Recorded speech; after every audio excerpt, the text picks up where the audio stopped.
dini. Kama dini ilidanganya, ilikuwa imetabiriwa. Kama ilifanya, ilitimiza, na imekuwa ni historia. Na kwa sababu unabii huu unabadilika, unakuwa tena ni historia. Ati tena tunalile neno la unabii ni neno imara zaidi, na mtafanya vyema ikiwa mtalichukulia kama taa ing'arayo mahali penye giza. Mpaka kutakapopambazuka na nyota ya asubuhi kuzuka mioyoni mwenu. Ati ukisoma unabii uelewe, nyota ya asubuhi itazuka mioyoni mwenu. Nyota ya asubuhi ni nini? Ufunuo 22:16. 16 ya Ufunuo 22, maandiko yanasema, mimi Yesu nimemtuma malaika wangu kuwashuhudia ninyi mambo hayo katika makanisa. Mimi ndimi niliye shina na mzao wa Daudi. Moja, yeye ni shina na mzao wa Daudi. Ile nyota yenye kung'aa ya asubuhi. Nyota yenye kung'aa ya asubuhi. Kwa hivyo Yesu atazuka mioyoni mwetu, nyota yenye kung'aa tena ya asubuhi. Nikwambie ni kwa nini Petero alikuwa anasema unabii ni neno lililo imara, ati tena tunalile neno tena. Ukisikia mtu anasema tena, kuna kitu kingine alikuwa anasema hapo mbele. Kwa nini akasema tena? Hebu anzia mstari wa 16. 16. Petero wa pili 1:16. Maandiko yanasema, maana hatukufuata hadithi zilizotungwa kwa werevu tulipowajulisha ninyi nguvu zake. Wakati Petero na kina mitume wengine walipotuelezea juu ya nguvu ya Yesu Kristo, hawakufuata hadithi za jaba, hawakufuata hadithi za kutungwa, bali tulikuwa tumeuona wenyewe ukuu wake. Walikaa na Yesu kiti moja, walikula meza moja, anatuambia a first hand information. Inasema, maana alipata kwa Mungu Baba heshima na utukufu hapo alipoletewa sauti iliyotoka katika utukufu mkuu, huyu ni mwanangu mpendwa, mpendo wangu ninayependezwa naye. Hapa ni wakati gani? Petero, Yohana na Yakobo walikuwa pale mlimani, wakatokelezewa, walikuwa na Yesu pia. Alafu sauti ikatoka juu mbinguni ikasema, huyu ndiye mwanangu, na wao wakasikia. Ndio sababu anasema sio hadithi za kutungwa, sio hadithi za, sio stori za jaba zile nyinyi wa Gen Z mnatumia lugha. Wanasema sio stori za jaba. Lakini sasa anasema Petro kwamba hizi stori za jaba ni uhalisi, maana tulikuwa na yeye pale mlimani, tukasikia Baba akisema huyu ni mwanangu. Endelea. Inasema, na sauti hiyo sisi tuliisikia ikitoka mbinguni. Tulisikia kabisa sisi wenyewe. Tulipokuwa pamoja naye katika mlima ule mtakatifu. Endelea tu. Nasi tunalida neno la unabii lililo imara zaidi. Sasa ameanzia kwa kuelezea his personal experience. Akasema vile walikuwa na Yesu, wakaenda naye mlimani, wakasikia sauti ya Baba akiongea, na hiyo ndio mambo anajaribu kutufunulia. Na anasema ikiwa hamwezi kuamini kwa sababu ya maneno yangu ya kwamba sisi tulikuwa na Yesu pale mlimani, ikiwa hamwezi amini, basi tunalile neno la unabii lililo imara zaidi. Na manabii walionyeshwa zamani, na wanaweza sasa, wewe ende usome. Isaya alisema bikira atazaa mwana. Isaya alisema ataitwa hivi na hivi na hivi, na alipozaliwa kweli akazaliwa na bikira. Huo ni unabii uko imara. Alafu Mika 5:2 ikasema atazaliwa Bethlehemu. Nayo Danieli 10:20 na 22 pale, Danieli akasema ya kwamba ili Yesu aweze kuzaliwa Bethlehemu, kunaye mfalme atasimama mwenye kuitisha kodi, mfalme wa kuitisha watu tax, na alikuwa Kaisari Augustus, sijui Augustus. akaenda akaambia watu waende kila mtu kwao, aende akalipe kodi. Bethlehemu akaenda Yusufu na Maria. Walipofika huko wakakuta nyumba zimejaa, ndipo wakaenda kwa holi la ng'ombe. Mesia akazaliwa pale Bethlehemu, unabii ukatimia.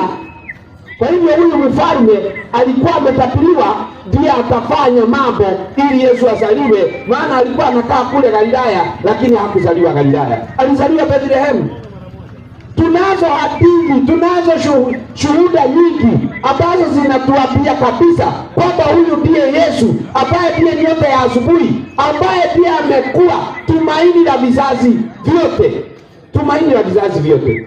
Ikiwa wewe haujampenda Yesu, ikiwa haujaamua kwamba Yesu ndiye tumaini lako, nakwambia wewe ni mtu ambaye ni wa kuhurumiwa na wa kupotea.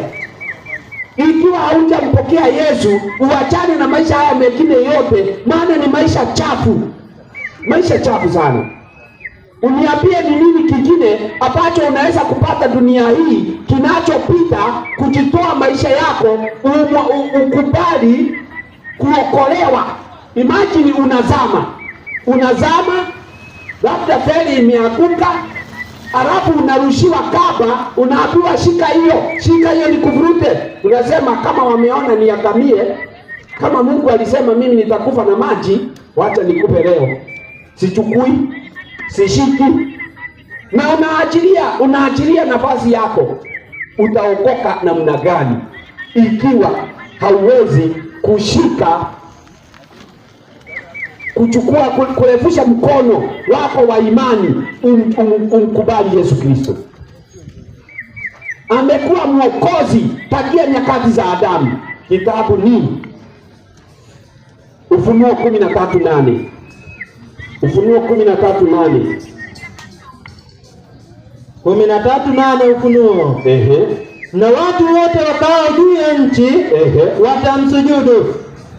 Kila ambaye jina lake halikuandikwa katika kitabu cha uzima wa mwana kondoo aliyechinjwa tangu kuwekwa misingi ya dunia. Huyu Yesu, huyu mwana kondoo wa Mungu alichinjwa tangu kuwekwa misingi ya dunia. Na ndio sababu hata wakati Adamu na Eva walifanya dhambi, Mungu aliwakuta wamefunika uchi wao kutumia matawi, akawaambia hapana, hii itakauka jamani, watoto wangu, toeni sasa.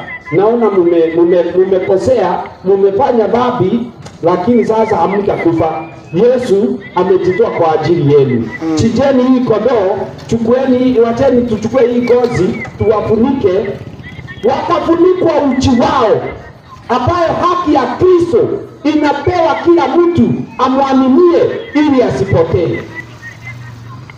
Akaja wakati wa Nuhu, kizazi kikaharibika kiasi ya kwamba alikuwa karibu aangamize dunia yote, lakini akasema sitaangamiza watakatifu pamoja na wenye haki.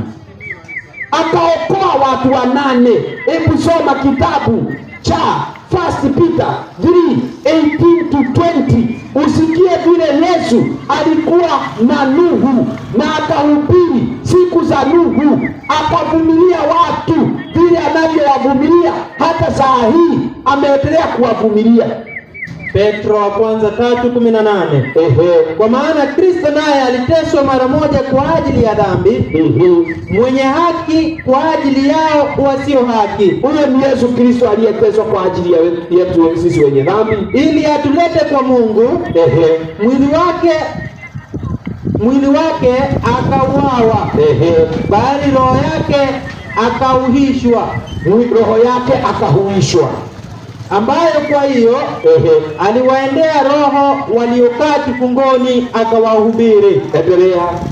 20 nasema watu wasiotii hapo zamani, uvumilivu wa Mungu ulipokuwa ukingoja. Hiyo ndio wakati uvumilivu wa Mungu ulikuwa ukingoja. Wakati gani? Siku za Nuhu. Safina ilipokuwa ikitengenezwa. Roho wa Kristo alikuwepo siku hizo za Nuhu. Safina ilipokuwa ikijengwa, na alikuwa anavumilia na anagoja. Usifikirie ya kwamba alikufa ati akauawa mwili, ati roho ikapita huko chini, ati ikaenda kuhubiri watu waliokufa ati siku za Nuhu. Hiyo ni mafundisho potofu, na watu wengine wanasoma hilo fungu namna hiyo. Lakini ukweli ni kwamba Mungu alikaa kwa uvumilivu akiwavumilia watu siku za Nuhu, wakati wana wa Mungu waliona wasichana wa kibinadamu ya kwamba ni warembo zaidi. Ndio Mwanzo 6 inasema wakawatamani wale waliowapenda. Hao wengine nao wanatuambia wana wa Mungu ni malaika, walikuja wakatamani wakaoa wana wa wanadamu, ati wakazaa wanevili, ati ukizaa na malaika ati utazaa giant. Hiyo sio ukweli tena, hiyo ni utafsiri mbaya. Genesis chapter 4 ikimalizia inasema ya kwamba wakati Habili aliuawa, Mungu alimbariki Adam na mtoto mwingine anaitwa Seth, na kupitia Seth kukarudi uzao wa kumcha Mungu tena, na uzao wa kumcha Mungu ndio wana wa Mungu, ili hali uzao wa Kaini uliendelea kuasi na ukawa ndio wana wa wanadamu. Wana wa Kaini wakaoana na wana wa kiungu, wana wa kibinadamu wakaoa wacha Mungu na wacha Mungu. Unajua hata leo usidhani wanaume hawajui tusichana twa kanisani ni tuzuri. Wanajua tusichana twa kanisani ni tuzuri. Tumetunza viatu havijaigizwa kila aina ya mguu, viatu zao. Mimi sisemi viatu za bata, nasema ile viatu yao ya kina mama. Ikiwa kasichana kamejitunza vizuri kanisani miaka hata mavazi kanayofaa kanaonekana hata kamejitunza kweli. Lakini ikiwa hata mchana unaenda uchi, unatoa, nimeona mnatoa yote, mnabaki na bra. Sasa wewe nani atakuamini? Nani atakutrust? Nani atakutrust kwamba umetunza kiatu? Nani atakutrust kwamba hakijakuwa kampu? Fikiria vizuri, vaa vizuri, jitunze, tunza maadili yako vizuri, na nakwambia kila mtu atakuangalia kwa heshima. Wana wa Nuhu, watu wa siku za Nuhu hawakujitunza, hata Mungu akaona dunia hii imeharibika, ni kama itamaliza watu wangu wote. Na kwa ukweli walikuwa wamebaki 8. Hebu maliza hilo fungu usikie walibaki wangapi alipokuja kuokoa. Ilikuwa Petro wa kwanza, ilikuwa second Peter, ilikuwa first Peter 3:18 to 20.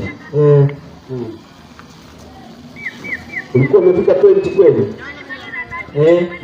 Hapo mwisho inasema ambamo ndani yake wachache, yaani watu 8 waliokoka kwa maji. Watu 8 peke yake ndio waliokoka kwa maji. Hiyo ndio mfano wa ubatizo, maana maji yalitoka juu na mengine chini, wakawa wako ndani ya maji. Vile tunavyobatizwa wewe, hivyo ndivyo tunavyobatizwa, na tukibatizwa tunabatizwa ndani ya maji mengi, ili tuzikwe pamoja na Kristo na tufufuke pamoja na yeye, vile watu wa siku za Nuhu walivyozikwa na wakabatizwa na wakazaliwa upya na wakaokolewa. Maji yanayoua bado ndio maji inayookoa. Hiyo ndio maji tunabatiza nayo, na ndio mapenzi ya Mungu. Na huyo ndiye Yesu ambaye amekuwa mwokozi kwa kila kizazi. Akamuokoa Adam, akamuokoa Habili, akamuokoa na Nuhu pamoja na nyumba yake, akamuokoa Abraham. Yes, wakati wengine walienda Sodom, Abraham akabaki mlimani. Wakati walienda Sodom, mtu anaitwa Lutu akatumiwa malaika 2, na Bwana Yesu Kristo akabaki na Abrahamu. alipobaki na Abrahamu, akaendelea kumediate, akaombea wale wazuri wa huko Sodomu, Bwana usiwaangamize. Ikiwa haujui ya kwamba Yesu ni Bwana na kuna Mungu Baba ambaye pia ni Bwana, soma pamoja nami kitabu cha Mwanzo 19:24. Maandiko yanasema, Mwanzo 19:24. Ndipo Bwana akanyesha juu ya Sodoma na juu ya Gomora kiberiti na moto toka mbinguni kwa Bwana. Angalia Biblia yako vizuri. Ndipo Bwana akanyesha moto kwa Sodoma na Gomora kutoka mbinguni kwa Bwana. Kuna huyu Bwana aliyekuwa hapa pamoja na Abrahamu wakiongea, na kuna Bwana mwingine alikuwa mbinguni. Huyo Bwana wa hapa duniani alikuwa amekuja kuangalia Sodoma na Gomora, akaona kama kwamba vile kilio chao kilivyo ndivyo hivyo, akasema hii nitaiangamiza. Lakini kunyesha moto, hakuwa na moto hapo, aliitisha kwa Bwana. Si umeona imeandikwa kwa capital letters? Naam, Kiingereza zote mbili. Capital letter road wa kwanza, capital letter road wa pili kabisa. Hivyo ndivyo Bwana Yesu alivyokuja, akamuokoa mtu anaitwa Rutu, akamuokoa pamoja na wasichana wake wawili. Yesu anaweza kuokoa hata kijiji kama hiki, hajakosa mtu mmoja. In fact hawapatikani wengi. Hata katika wote tuliowaalika, nimeona mmoja tu ndiye alikuja kanisa leo. Mmoja. Na ninahuzunika kwamba hata wengine wenu mko karibu na sisi sana, hata mnatusikia vizuri, na unajua hii nguvu tumetumia hapa, huenda ni nguvu ya shilingi 30,000, huenda pia haijahesabu masaa ya wengine hapa, lakini hiyo nguvu labda ni kwa sababu ya watu wawili. Ndipo wasikie, maana hawa ndio watakao kuwa hukumu kwa mji huu. Maana wengine wataulizwa, mulisikia? Hapana, sisi hatukusikia. Mbona huyu alisikia? Na mlikuwa na yeye, unamjua huyu? Ninamjua. Ulimuona? Anausaka nini? Anausaka plastic. Na huyu anausaka socks. Mbona hao walisikia na nyinyi hamkusikia? Hakuna mtu atakuwa na sababu. Huyo ndiye Yesu aliyeokoa siku zote, na ndiye yeye jana, leo na hata milele. Tusipompokea kwa ukweli, Sodoma na Gomora iko hapo kama kitabu chetu cha kujifundisha kwaye, a lesson book. It is there, we can learn from it and we can learn from them. Walipotea hivyo wakisema sisi ni wengi, lakini nataka kumalizia kwa fungu hili. Kukua wengi hakuwezi kufanya watu wasihukumiwe wala wasiangamizwe. Exodus 23 verse 2.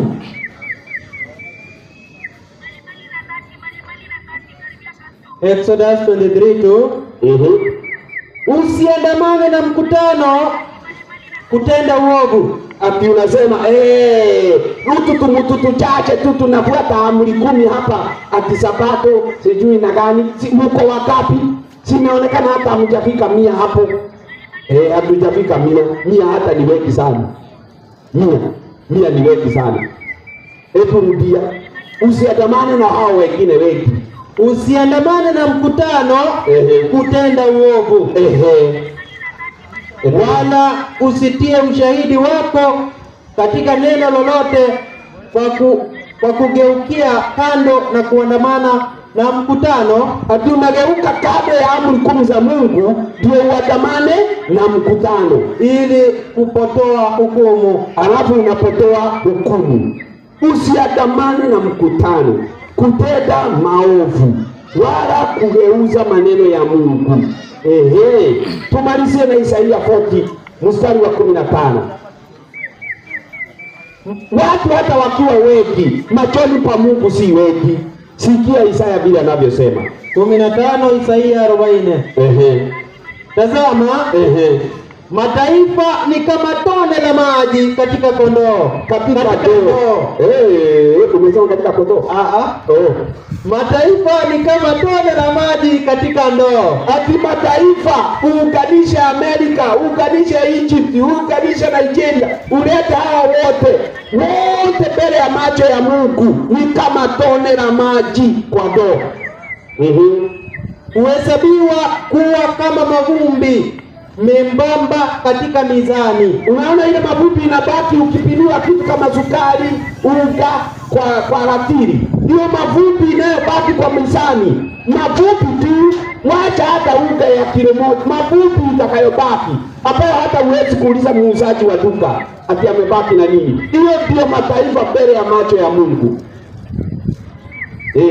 Hivyo ndivyo tunavyoelewa. Kwa hivyo wingi kwa Mungu sio shida, na Mungu atakuwa na watu wengi kwa sababu ametuvumilia kuanzia Adam mpaka saa hii, miaka zaidi ya 6,000. Unajua, unafikiri hakuna watu wameokolewa? Wako, miaka hizo ni wingi. Wengi wamelala mavumbini wakingoja kufufuliwa. Mungu wetu awabariki mnapoendelea kufanya maamuzi.